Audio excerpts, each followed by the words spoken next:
Tahukah anda LTAT satu-satunya GLIC yang masih belum melabur di luar negara? Bukan kerana malas, tetapi kerana dasar lama yang hanya benarkan pelaburan dalam negara.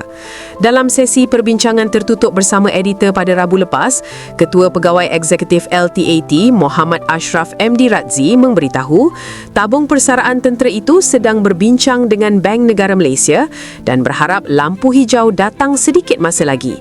Namun kini, semuanya berubah.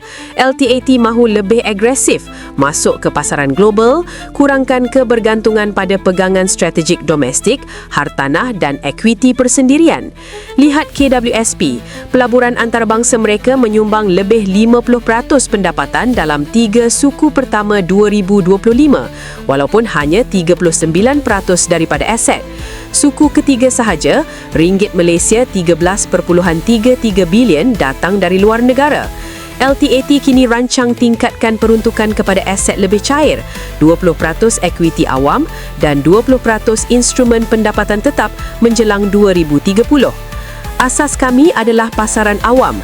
Kita kena kembangkan ekwiti tersenarai dan pendapatan tetap yang boleh didagangkan supaya ada income berulang dan kecairan mencukupi, kata Ashraf.